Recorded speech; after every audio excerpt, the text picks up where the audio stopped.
Hello, Fictionarians, and welcome to the very first episode of Seen It First, sponsored by Fictionary, the story editing software that helps writers and editors tell the most engaging stories. Normally, the host of this series, Fictionary certified story coach editor James Gallagher, would record these intros, but due to technical difficulties, we lost the start of the video. So unfortunately, you're stuck with me for this one. In this series, we'll welcome best-selling, award-winning authors from every genre to talk about their first scenes, share the secrets of their craft, and celebrate the stories that thrill and inspire us all.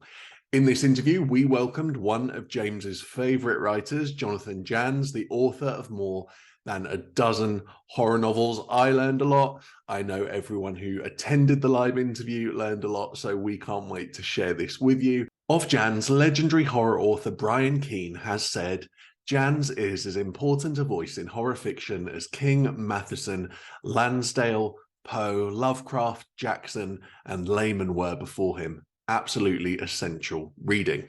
Okay, so that's the intro. Let's get into the interview. I think Marla, the limited edition, if I'm correct, is sold out, but I wanted to tell you that cover is amazing. I love that cover. The cover art is great, right? It is. Matthew Revert is the guy who did that, and he's one of the most talented cover artists in the business. And he did Marla, he did the cover art for The Dismembered, and he's an absolutely brilliant. I think that's such an important piece. People say that the cover is, I think people do get hooked by a cover. So I'm just very thankful to have him working with me sometimes. Yeah, I think especially in horror. I mean, you think about covers that you love and you associate so strongly with the book. It has such appeal, and that's such a nice cover.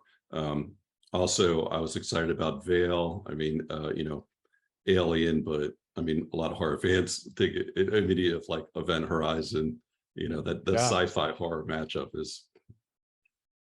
Okay, I gotta be honest. I have heard of Event Horizon for ages. People have been raving about it for ages. Some of my best friends have been pushing me. I've never seen Event Horizon. I can't believe I've seen it. I know, and I love that. I love like A Quiet Place. I love Bird Box. I love Aliens. I love Annihilation. Like horror sci-fi. I love that whole space, but for some reason I've just missed it. So I've got to remedy that soon. Yeah, when they came out, they sort of marketed it as Hellraiser in space. So yeah, pretty great. I think you'll dig it. I think I will too. I have to ask. I read that Brian Keene quote at in the intro, and does that ever not give you chills? No, every time, absolutely every time. Like you just can't believe anytime your name is mentioned alongside somebody like Shirley Jackson or Poe or Lansdale. Any of those names are it just blows you away. And Stephen King, who I'm sure I'll reference more during this discussion, he's the guy. He's the reason I'm a writer, the reason I'm a reader. He's part of the reason I'm a teacher. So for Brian to drop that name in that quote, just always, chills, like goosebumps that are so pronounced, like nodes all over my arms sticking up. Yeah. And that's what I mean, because you see so many blurbs that are, it's unputdownable, it's, edge of your seat. But I mean, that's the kind of quote you think about. Like for me, I like you, like I got into horror reading Stephen King, like most of us probably. But when I first got into Clive Barker because of that famous Stephen King quote where he said, I've seen the future of horror and his name is Clive Barker. So I mean, that kind of tap on the shoulder is it's pretty nice to have a Brian Keene in your corner, I would imagine. It really is. I mean, it's almost like an epitaph kind of quote. If there's not enough room on the headstone, we can put that on there. Yeah. But and in your bio, it talks about how you're celebrated by the likes of like Keene and Joe Lansdale and late Jack Ketchum, and that's a really beautiful thing too. But it got me thinking about your influences. And one of the latest books of yours that I've read most recently was Darkest Lullaby. And there was a line in that, as I read it, it just seemed like very reminiscent of like Ramsey Campbell to me. And as I got to, I finished the book and I read your acknowledgments, and you kind of gave a nod to a number of, Peter Straub and a number of other authors, Campbell among them. And so, he came through a lot in that. And also you mentioned T.M. Wright, which I think is amazing because, maybe he doesn't get talked about as enough, but what a like sort of singular voice.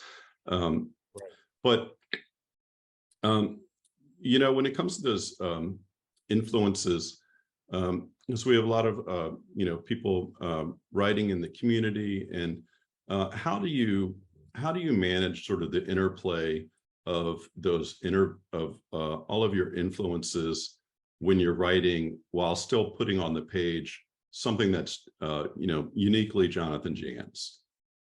Yeah, they say, and I'm not trying to be in any way discouraging here, but you hear it said that you have to write 1,000,000 words until it's your own voice. I mean, I've heard that several times. For me, it took like 1.5 million. Like, I'm always a bit of a slow learner. I've never been like a meteoric riser in any way, and I'm okay with that. I'm okay with like grinding it out. Slow and steady wins the race. My son plays baseball, and one thing his coaches talk about is try to be 1% better each day. And that kind of thinking really appeals to me. So when it comes to my influences, I guess I'd say two things. One, I'd say I think the more you write, the more the influences will kind of season your work rather than commandeer your work. Like when I was starting out, it's like it was a bad mimic of Stephen King or a really cheap version of Elmore Leonard when I was reading a lot of Elmore Leonard stuff. And then I think just naturally and organically, the more I wrote, the more it started to be me, with little hints of those writers here and there. And I think that's helpful. Like, I always wear my influences on my sleeve. I'm very proud. When you said Ramsey Campbell, there's not 1 ounce of me that's like, well, no, that's my book. No, I mean, I'm like, oh, thank goodness. Yes, I'm so happy that there's a little bit of Campbell that shows up in that story, because I love Ramsey Campbell's work. I love that quiet horror. I love visceral horror, and I love quiet horror, and everything in between. And I think that's another thing. It's like, in this is going to sound a little cheesy. My one thing that I give to my students, my advanced creative writing students, my high schoolers, is this article by Chuck Wendig called 25 Things a Great Character Needs. And the 25th element is you, like individually, yourself as the writer. And that's why, like, my students will say to me, like, they'll come to me with a plot, or they'll say, I'm worried this is derivative, or I'm worried that it sounds like I'm copying someone. And in a way, we're all influenced by the stuff we read. And if you feel like, just because you read The Hunger Games, that doesn't mean you can't write a dystopian story too, because it's going to be unique because it's coming from you. And then the more you do it, the more your voice is going to emerge. And then, Suzanne Collins will just be a little bit of seasoning, right? A little bit of icing on that cake by the time you've written enough. And that'll be a good thing, because your readers will pick up on that and they'll appreciate that. It's a good thing to know the tradition in which you're writing. That's not the trademark of a hack. I mean, that's a positive thing, in my opinion. Yeah, definitely. And Campbell's an interesting case too, because I believe he started very sort of self-consciously, imitating Lovecraft, and certainly developed his own voice, and just absolute horror master. That's exactly right. He had a whole book of Lovecraftian short stories, right? Yep. Early in his career. That's exactly right. Yep. Yeah. And The Doll Who Ate His Mother is also one of the all-time great book titles. Terrifying in itself. I love that title. I love that book. So Stephen King's Dance Macabre, if any of you have, I mean, you've probably all heard of it, but if anybody listening has never heard of that or read that, one thing that that whole book is amazing, but one thing that helped me was the appendix in the back. There are 100 or so books between 1930 and 1980 that King found to be important or important influences on his work. And I ate that whole list up. There's still a few I haven't read. But I mean, I remember I attacked that with vigor back in college. That's how I met Ramsey Campbell. And Yeah. Campbell, by the way, is how I met Joe Lansdale, because Campbell blurbed The Night Runners, which is my first Lansdale book. And so Yeah. I just, it's fun to like trace your reading and writing lineage back. But yeah, The Doll Who Ate His Mom. I mean, what a title that's an amazing title. Yeah. And you keep good company. Those are those are great people, you know. I don't want to get us behind schedule. I think we're about to come up on the sort of the fictionary part, but I did want to ask, the Dismembered is so much fun. It's you know, as you said before, it's Gothic. So I did want to ask quickly, there you go. I did want to ask quickly, it must have been a blast, right? How much fun was that? And what kind of different influences did you draw on to, you know, to write in that different sort of more Gothic style? Yeah, I feel like I have this unspoken, and it's only in my head. Like they say Michael Jordan used to like make up, he used to imagine slights so he could keep his edge, right? So he could find people to go against, even if they didn't do anything to slight him. Like in my weird brain, I always feel like people are trying to reduce what horror can be. There was a time when there was like, they called it torture porn, right? Where movies like Hostel and Saw Part 5 or whatever.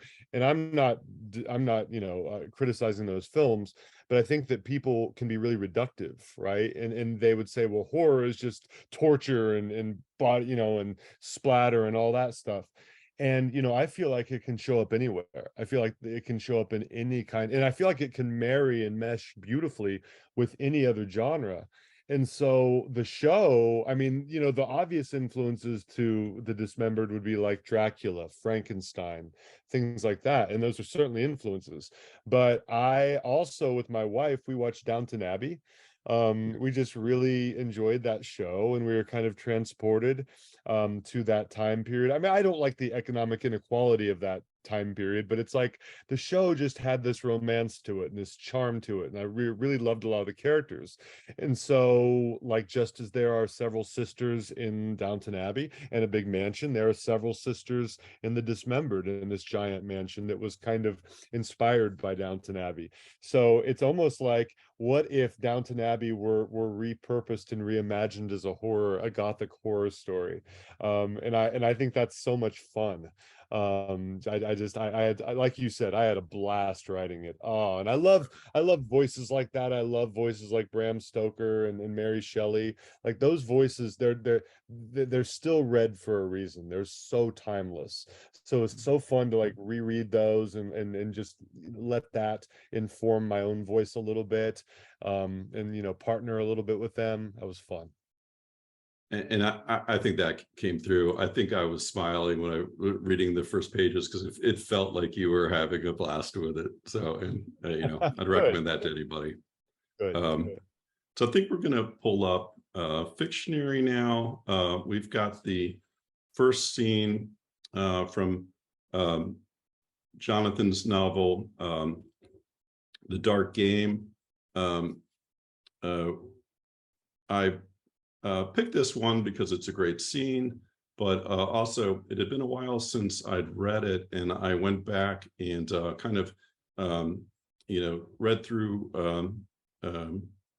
my Kindle edition over the last weekend, and the host of this sort of very macabre writers retreat at one point says, as we all know, openings are vital to a great story. And so I thought, wow, that's perfect for what we're doing here tonight.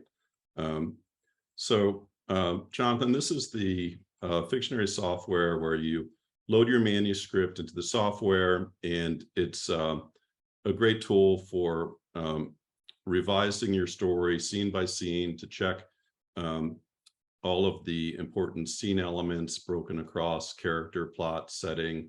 If the full manuscript were in there, you'd have all of the chapters down the left column. This is sort of the working page. There are visual insights you can get for things like scenes per chapter, and words per scene, and characters per scene. You could pull up a story map and see where characters enter the story. So a lot of cool ways to track what's going on in your story and look at things like, conflict and scene character goals and things of that nature. So one of the interesting things about this is that you have a pretty good sized cast of characters in this. And I was wondering, in this scene, Lucy is the point of view character. And what is it to you? It's so important to have a great opening scene. So what is it to you that makes a great opening scene? And how do you see the importance of that? And how did you choose Lucy as the character that you wanted to sort of be the window into this first window into this world? Yeah, by the way, this software looks beautiful and amazing. Like I just, as you were like scrolling through the different facets on the right, or my right at least, there were so many great things for writers to keep in mind. You had like sensory details, you had weather, you have, a lot of things that make the world more vivid, and make the world feel more realistic, that really put the reader in that world. You want it to be immersive, right? You want it, to me, you want it to be cinematic. And I feel like those, the elements you have there are really going to help people do that, because I think that people often forget. What I tell my students is to use words that the common writer or the common reader understands, but the common writer forgets to use. And I think a lot of these things are things that writers tend to overlook. So I love that you have those in there. As far as your question is concerned, you were talking about point of view. So there are 10 point of view characters, or 10 writers at this writers retreat, and I chose Lucy to lead off. And one thing I try to do, so I applied the axiom I'm going to express here, kind of in a more global way. But what I always ask myself is, and this isn't just my theory, this is something I've read a lot. It's like, which character has the most to lose in a scene? All right. If you're ever stuck on what point of view to choose, which character has the highest stakes? Which character has the most to lose? And Lucy is the one writer among the 10 who has kind of been to the mountaintop. The other writers are largely either younger than she is or less experienced than she is. They don't know what it is to lose, right? They're just aspiring. And I'm not saying that they have nothing to lose. As the story goes on, you realize that they could lose their lives, of course. But at this point, this is just like this exciting, fun pipe dream. They're just happy to be there. Lucy, on the other hand, she's been that young, that recipient of like a six-figure deal. She's been on the covers of magazines, and then she declined. Then each successive book did worse, and she feels like she's on this slow downward decline. And she's only in her 30s, but she feels like she's already peaked. And so I really felt like, because I know writers like that, by the way. I know writers who have had a lot of success really young, and then they have trouble duplicating that, or sustaining that. And that, no matter at what level you are, like if you're writing your first words, if you publish 50 novels, there are always going to be problems with which you have to grapple. Just some are a little rarer than others. And even though, yeah, some people would love to have that problem, it's still a problem, and it can still be this mentally challenging issue. So yeah, Lucy, she's telling herself, and she has a really hypercritical agent who's really kind of destructive rather than constructive. And he's in her head, and in her own head, she's saying, hey, this is it. If you don't succeed here, then this is really done. All right. You're going to be a laughing stock. You're never going to succeed. You're never going to get published again. And every negative thing they've said about you, all the people who've wanted you to fail, they're going to be vindicated. They're going to be proven correct. So I really felt like centering Lucy, starting with these really high emotional stakes. I thought that that would be a really strong way to begin, because right away we're in turmoil. Right away we're thrown into this tumultuous mental state and emotional state. And I think, that's what we do. We're troublemakers. So the more trouble we make for our characters, the better. And I just felt like she was in a really bad place, which made it a great place to start. Yeah, and that is such an unbelievable insight. I think if for the writers in the audience tonight, that's look for the character with the most to lose, the highest stakes. Circle that. What a takeaway from from the night. I think we're going to be running pretty short on time to get to some questions, but I did want to just point out and get your thoughts on one of the fields that we have is to do with entry hooks and exit hooks, and you do that beautifully here. You've got Lucy blindfolded in a limousine to start, who wouldn't read on after that, and then you have that. There's a great line at the end when one of the characters said, "Don't ever forget what happens if you screw with me," or something to that effect. And there's such menace there. I love it. So Thank you. Thank you. And I got to say, I'm on my second agent, my old agent. She was really helpful in this regard. What she used to do, she would go scene by scene. She'd go to every last line or two, and she'd say, right here, right now, you've let the editor put the book down. Okay, that's a weak ending. There's nothing propulsive about that. And she would just hammer that every scene. We'd go every scene, and we'd spend 20 minutes on one line. But that ultimately really, I mean, it's different to know something in theory, but then to like really apply it to yourself. And even though I had been teaching that, I've been teaching, hooks or prompts or whatever you want to call the ends of scenes. I wasn't doing it as well as I could have. So she really helped me in that regard. Yeah, that's great. And you really, I'm so happy that we chose the scene, because it shows off so many of the great things that you do. And it's I think people enjoy seeing that someone who's as talented and accomplished as you has those struggles and things with the craft too. So it all comes out well in the end here. I think we're probably up on. Do we have any questions from anyone that would like to address Jonathan? Hey, Jake. Jonathan, hey, nice to finally meet you. How you doing? Amazing. I'm doing wonderfully. It's great to meet you as well. I think we met on Twitter. Yeah, we have. I think yeah. I mentioned to you, I DM'd you, said I was going to be here this evening. So yeah, I've been talking to you for a Good to bit. see you. Good to Good see to you see in the you too. flesh. Good to see you too. I've got dismembered. I haven't got to it yet, but I will. Yeah, I was just going to ask. I'm in the process of, well, basically, I'm struggling to finish a manuscript, and I think it's because I haven't really planned it out or outlined it well enough. Kind of been seat of the pantsing a little bit. I'm just wondering, how's your outlining process? Do you do much? Do you do just enough, or how do you approach it? I think for me, honestly, and this part will be unhelpful. Hopefully, I can give you something helpful after this, but every book is different. Every story is different. I have outlined things from beginning to end. I did that with a novella called Exorcist Road, and it really like helped that novella because it was a really short, twisty work. And I think I would have gotten lost in the weeds without an outline. Most of the time, I use the headlight theory. I think that was E.L. Doctorow, where you can kind of see, like with headlights, just ahead of you and maybe your periphery, but you can't see down the road. And that's what I do. And the reason I do it that way is because I want my characters to take the wheel. I don't want to get in my character's way. So anytime I get stuck, what I do is I put myself in their position. I see through their eyes, I smell through through their noses, and then I try to let them take the wheel. And that's what's funny. I think sometimes, like, if we listen for those character voices, they're gonna guide us. Sometimes we resist it because we don't anticipate where the story's gonna go.